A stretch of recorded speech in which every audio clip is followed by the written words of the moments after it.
안녕하세요. 100세 시대라고들 하죠.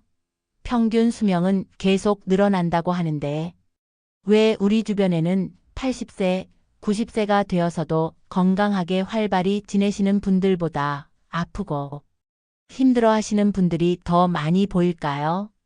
특히 많은 분들이 85세까지 건강하게 살지 못하는 충격적인 이유가 있다고 합니다. 단순히 운이 나빠서일까요? 아니면 유전 때문일까요? 오늘 영상에서는 우리가 생각지도 못한 곳에 숨겨진 고령자의 건강 수명을 갉아먹는 6가지 치명적인 이유를 공개합니다. 이 비밀을 알면 여러분이나 여러분의 부모님께서 남은 삶을 어떻게 보내실지 달라질 수 있습니다. 지금 바로 85세 건강 수명의 비밀을 함께 파헤쳐 보시죠. 본격적으로 시작하기 전에 지금 이 영상을 보고 계신 여러분에 대해 조금 더 알고 싶습니다. 몇 살이신지 그리고 어느 지역에서 시청 중이신지 댓글로 남겨주세요. 여러분의 이야기를 읽는 것은 저에게 큰 기쁨이자 힘이 됩니다. 여러분 한 분 한 분이 나누어 주시는 삶의 경험이 이 공간을 더욱 따뜻하고 가까운 곳으로 만들어 줄 것이라 믿습니다. 그럼 이제 함께 시작해 볼까요? 85세까지 건강하게 살지 못하는 6가지 이유 중 첫 번째는 의외로 많은 분들이 대수롭지 않게 여기는 이것입니다. 바로 만성 탈수입니다. 탈수라고 하면 보통 땀을 많이 흘리고 목이 타는 듯한 갈증을 떠올리시죠? 하지만 만성 탈수는 다릅니다. 우리 몸에 필요한 수분이 장기간에 걸쳐 조금씩 꾸준히 부족한 상태를 말해요. 특히 나이가 들수록 우리 몸은 갈증을 느끼는 감각이 둔해집니다. 목이 마르다는 신호가 약해지는 거죠. 그래서 어르신들은 자신도 모르는 사이에 만성 탈수 상태에 빠지기 쉽습니다. 이렇게 수분이 부족한 상태가 지속되면 우리 몸의 여러 기능이 서서히 떨어지기 시작합니다. 기운이 없고 쉽게 피로해지거나 소화불량, 변비가 생기기도 하고요. 더 나아가 어지럼증, 두통은 물론이고 신장 기능 저하, 심혈관 질환 등 다양한 건강 문제의 원인이 될 수 있습니다. 만성 탈수는 눈에 잘 띄지 않아서 숨겨진 위험이라고도 불립니다. 이 내용은 특정 자료뿐만 아니라 많은 전문가들도 지적하는 부분입니다. 고령자의 만성 탈수가 얼마나 위험하며 건강 수명을 단축시키는 주범이 될 수 있다고 경고하고 있습니다. 그렇다면 이 무서운 만성 탈수 어떻게 예방해야 할까요? 가장 중요하고 간단한 것은 바로 이것입니다. 의식적으로 물 마시기 습관 들이기입니다. 목이 마르지 않아도 시간을 정해놓고 조금씩 물을 마시는 것이 좋습니다. 예를 들어 아침에 일어나서 한 잔, 식사 전후, 잠들기 전 등 규칙적인 시간을 정해두세요. 외출할 때는 작은 물병을 꼭 챙겨 다니세요. 눈에 보이면 더 자주 마시게 됩니다. 스마트폰 알림 기능을 활용하여 물 마실 시간을 알려주는 것도 좋은 방법입니다. 맹물이 어렵다면 옅은 보리차나 허브차 등으로 대체하는 것도 괜찮습니다. 단, 카페인이 많은 음료는 피해주세요. 주변 어르신께 물 챙겨드리기. 가족이나 주변에 어르신이 계시다면 옆에서 물 마시는 것을 자주 권하고 챙겨드리는 것이 아주 중요합니다. 어르신 스스로 갈증을 잘 못 느끼시기 때문입니다. 이 작은 습관 하나가 우리 몸의 기능을 유지하고 다양한 질병을 예방하며 건강 수명을 지키는 큰 힘이 될 수 있습니다.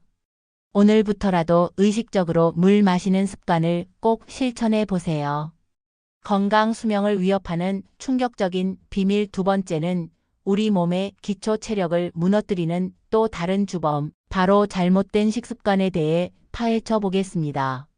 나이 들수록 식습관이 더 중요한 이유는 젊을 때는 대충 먹어도 괜찮다고 생각하기 쉽지만 나이가 들수록 우리 몸은 영양소를 제대로 흡수하고 활용하는 능력이 떨어집니다. 소화 기능도 약해지고 식욕이 줄어들거나 특정 음식만 편식하게 되는 경우도 많죠. 이때 잘못된 식습관이 지속되면 우리 몸에 꼭 필요한 비타민, 미네랄, 단백질 등 필수 영양소가 부족해지는 심각한 문제가 발생합니다. 영양소 결핍이 건강을 갉아먹습니다. 영양소 결핍은 단순히 기운이 없는 것에서 끝나지 않습니다. 전반적인 건강 상태를 급격히 악화시키고 우리 몸을 각종 질병에 취약하게 만듭니다. 영양소가 부족하면 외부 병원균에 맞서는 면역력이 약해져 감염성 질환에 쉽게 걸립니다. 단백질과 칼슘 등이 부족하면 근육이 줄고 뼈가 약해져 낙상 위험이 커지고 골다공증이 심해집니다. 당뇨, 고혈압 등 기존에 앓고 있던 만성 질환이 영양 불균형으로 인해 더 나빠질 수 있습니다. 질병에 걸리거나 다쳤을 때 회복하는 속도가 현저히 느려집니다. 오늘부터 당장 이 변화를 만들어 보시겠어요? 건강 수명을 위협하는 충격적인 비밀. 세 번째는 많은 분들이 건강을 위해 꼭 해야 한다고 생각하지만 오히려 건강을 해칠 수도 있는데요. 바로 부적절한 운동법입니다. 운동 왜 잘못하면 위험할까요? 운동이 우리 몸에 좋다는 것은 누구나 아는 사실입니다. 근력을 키우고 유연성을 높이며 심폐 기능을 강화하는 등 건강 유지에 필수적이죠. 하지만 나이가 들수록 우리 몸은 젊을 때와 다릅니다. 관절이 약해지고 근육량도 줄어들며 회복 속도도 느려지죠. 이런 상태에서 자신의 몸 상태를 고려하지 않고 무리하거나 잘못된 방법으로 운동하면 어떻게 될까요? 관절이나 근육에 무리가 가서 염좌, 골절 등 부상을 입기 쉽습니다. 특히 고령자에게 낙상이나 골절은 치명적일 수 있습니다. 잘못된 자세나 과도한 강도는 오히려 통증을 유발하여 운동 자체를 멀리하게 만듭니다. 이 이야기가 남의 일 같으신가요? 무릎, 관절염이나 허리 통증 같은 기존 질환이 잘못된 운동으로 인해 더 심해질 수 있습니다. 결국 부상이나 통증 때문에 운동을 중단하게 되고 이는 활동량 감소로 이어져 전반적인 건강 상태에 부정적인 영향을 미치게 됩니다. 건강해지려고 했던 운동이 오히려 건강 수명을 갉아먹는 주범이 될 수 있는 거죠. 많은 건강 전문가들은 나이와 몸 상태에 맞는 적절한 운동법을 찾는 것이 매우 중요하다고 강조합니다. 무조건 강하게 오래 하는 것만이 능사가 아니라는 거죠. 그렇다면 85세까지 건강하게 살기 위해 어떤 운동을 어떻게 해야 할까요? 지금 바로 실천할 수 있는 올바른 운동 습관을 알려드립니다. 운동 시작 전 전문가와 상담하기. 자신의 건강 상태, 기존 질환 등을 고려하여 어떤 운동이 적합한지 의사나 운동 전문가와 상담하는 것이 가장 중요합니다. 저강도 유산소 운동부터 시작하기. 매일 30분씩 꾸준히 걷기, 수영, 자전거 타기 등 관절에 무리가 적은 저강도 유산소 운동으로 체력을 기르세요. 근력 운동 병행하기. 맨몸 스쿼트, 의자 활용 운동, 가벼운 아령이나 밴드를 이용한 근력 운동으로 근육량을 유지하고 강화하세요. 특히 허벅지 근육 강화는 무릎과 허리 건강에 필수적입니다. 유연성 및 균형 운동 빼놓지 않기. 스트레칭, 요가, 태극권 등 유연성과 균형 감각을 키우는 운동은 부상 예방에 큰 도움이 됩니다. 고관절 스트레칭은 허리 통증 완화에도 좋습니다. 몸의 신호에 귀 기울이기. 운동 중 통증이 느껴지면 즉시 중단하고 휴식을 취하세요. 무리하지 않고 자신의 페이스에 맞춰 꾸준히 하는 것이 중요합니다. 준비 운동과 마무리 운동 꼭 하기. 운동 전 5분에서 10분 스트레칭으로 몸을 충분히 풀어주고 운동 후에도 정리 스트레칭으로 근육의 피로를 풀어주세요. 이처럼 나에게 맞는 올바른 방법으로 꾸준히 운동하는 것이 건강한 노년을 위한 필수 조건입니다. 오늘부터라도 자신의 몸 상태를 살피고 나에게 맞는 운동을 시작해 보세요. 하지만 아직 끝이 아닙니다. 건강 수명을 위협하는 또 다른 3가지 이유가 남아 있는데요. 건강 수명을 위협하는 충격적인 비밀 4번째는 바로 치료 과정에서의 영양 결핍입니다. 치료가 왜 영양 결핍을 부를까요? 우리는 아프면 병원에 가서 진료를 받고 약을 먹거나 다양한 치료를 받습니다. 당연히 건강을 되찾기 위한 과정이죠. 하지만 이 과정에서 예상치 못한 문제가 발생할 수 있습니다. 바로 우리 몸의 영양 상태에 변화가 생기는 것입니다.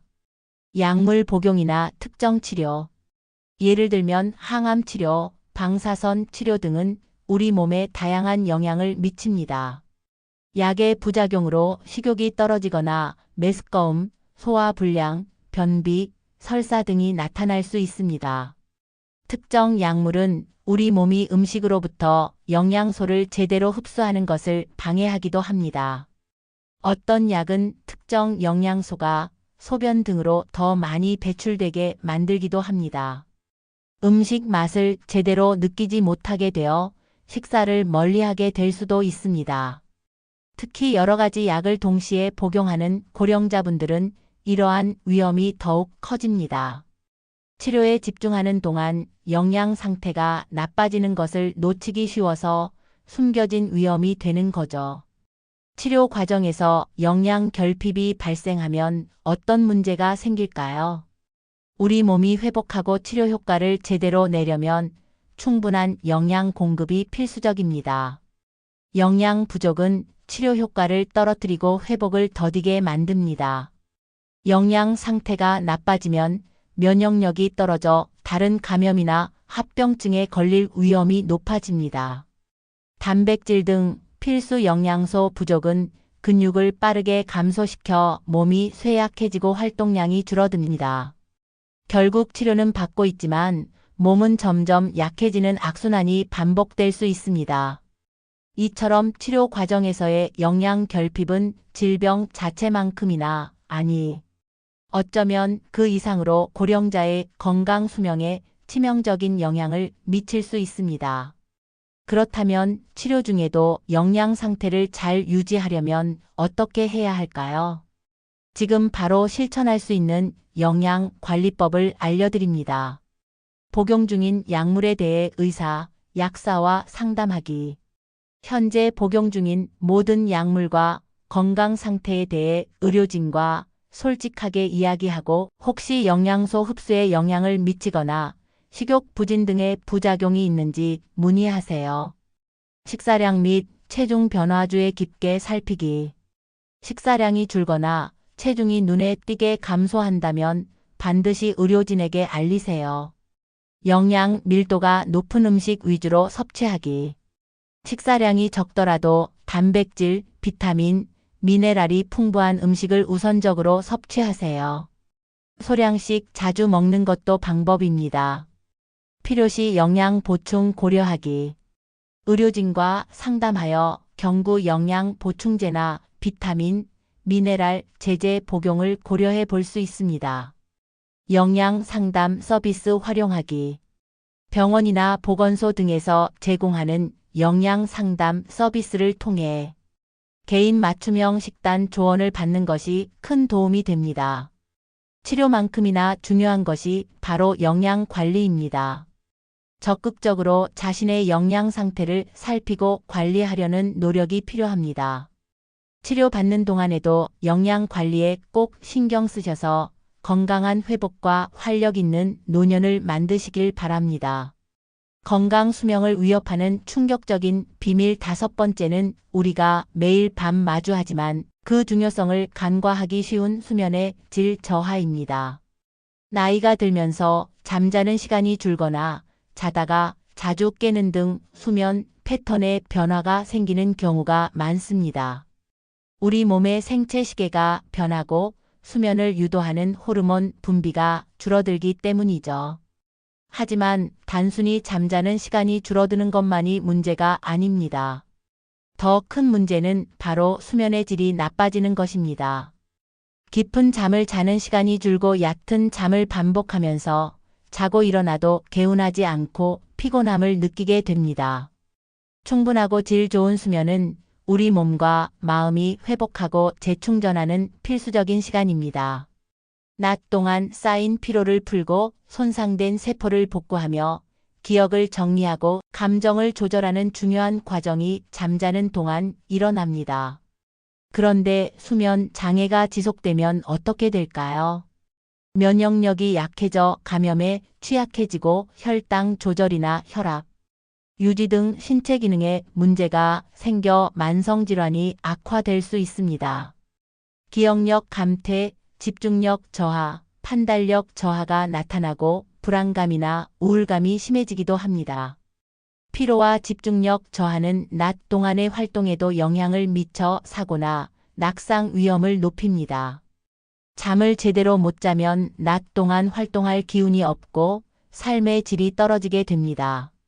이처럼 수면의 질 저하는 고령자의 전반적인 신체 및 정신 건강에 악영향을 미쳐 85세까지 활력 있는 건강 수명을 유지하기 어렵게 만드는 중요한 요인 중 하나로 꼽힙니다.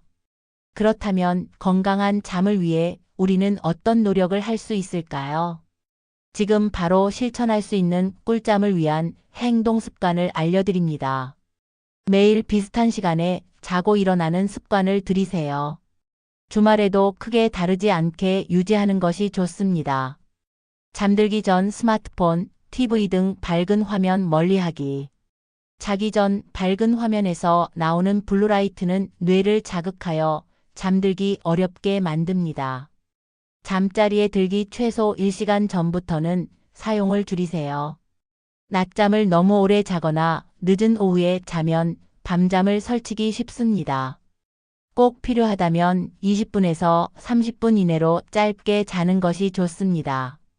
침실은 어둡고 조용하며 너무 덥거나 춥지 않게 시원하게 유지하세요. 너무 따뜻한 방은 수면에 좋지 않다는 정보도 있습니다. 편안한 침구류를 사용하고 올바른 수면 자세를 위해 노력하는 것도 중요합니다. 커피, 차 등 카페인이 든 음료와 술은 수면을 방해합니다.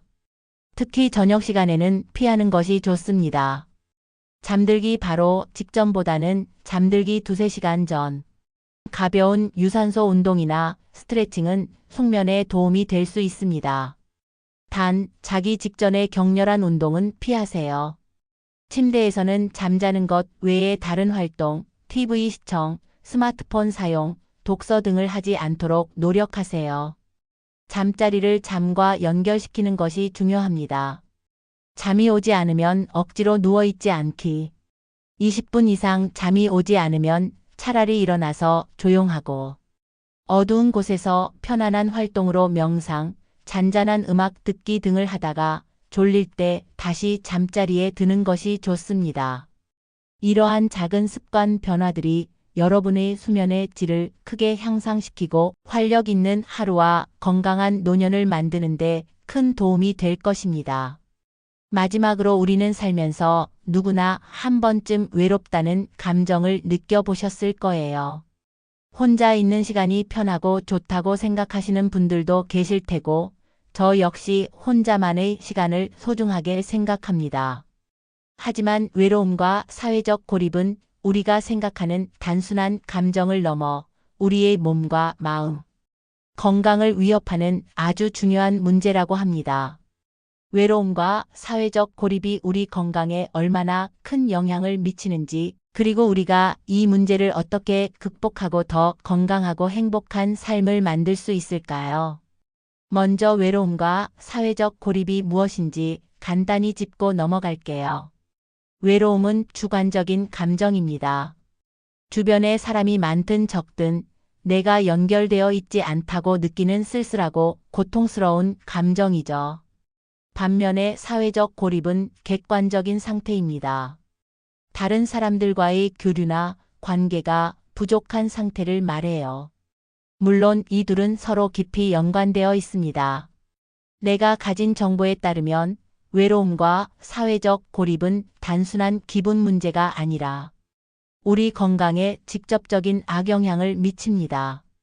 외로움은 스트레스를 유발하고 우울증, 불안감과 깊은 연관이 있습니다. 심지어 뇌 기능 저하에도 영향을 줄 수 있다고 해요. 놀랍게도 외로움은 흡연만큼이나 건강에 해로울 수 있으며 심장마비, 뇌졸중, 암, 조기 사망의 위험을 높인다는 연구 결과도 있습니다.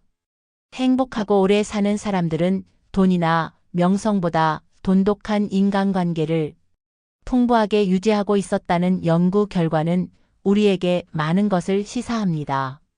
혼자 있는 시간이 편하고 좋다고 느끼는 것과 원치 않게 고립되어 외로움을 느끼는 것은 완전히 다른 문제입니다. 후자는 우리의 몸과 마음을 병들게 할 수 있다는 점을 꼭 기억해야 합니다. 그렇다면 우리는 어떻게 이 외로움과 고립감에서 벗어나 건강한 관계를 맺고 행복해질 수 있을까요? 쉬운 것부터 시작해 보세요. 오래된 친구에게 안부 문자 보내기, 가족에게 전화하기, 이웃에게 먼저 인사하기, 온라인 커뮤니티나 동호회에 가입해서 관심사 나누기. 저처럼 블로그나 유튜브를 통해 소통하는 것도 좋은 방법이에요.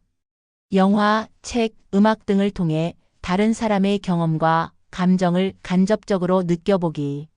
소셜미디어를 통해 관심사를 공유하고 소통하며 지리적 한계를 넘어 관계 맺기. 단, 비교하거나 부정적인 감정에 휩쓸리지 않도록 주의해야겠죠. 규칙적인 운동, 건강한 식단, 충분한 수면 등 건강한 생활 습관 유지하기. 이것만으로도 스트레스와 외로움을 관리하는 데 도움이 됩니다. 명상이나 취미 활동을 통해 혼자 있는 시간을 긍정적으로 활용하는 연습하기. 이것이 바로 우리가 추구하는 건강한 혼자의 모습입니다. 만약 외로움이나 고립감으로 인해 일상생활이 어렵거나 우울감이 심하다면 주저하지 말고 전문가의 도움을 받는 것이 중요합니다. 외로움과 사회적 고립은 누구에게나 찾아올 수 있는 문제입니다. 중요한 것은 이 감정을 인지하고 건강한 방법으로 연결을 시도하며 필요할 때 도움을 요청하는 용기입니다. 오늘 제가 말씀드린 내용들이 여러분의 건강하고 행복한 삶에 작은 도움이 되었기를 바랍니다. 우리 모두 서로에게 따뜻한 연결고리가 되어주는 사회를 만들어가면 좋겠습니다. 이 영상이 유익하셨다면 좋아요 눌러주시고요. 외로움이나 고립감을 극복했던 경험이 있으시다면 댓글로 나눠주세요. 여러분의 이야기가 다른 분들에게 큰 힘이 될 수 있습니다. 그리고 앞으로도 건강하고 유익한 정보들을 계속 만나보고 싶으시다면 구독과 알림 설정 잊지 마세요. 다음 영상에서 또 만나요. 건강하세요.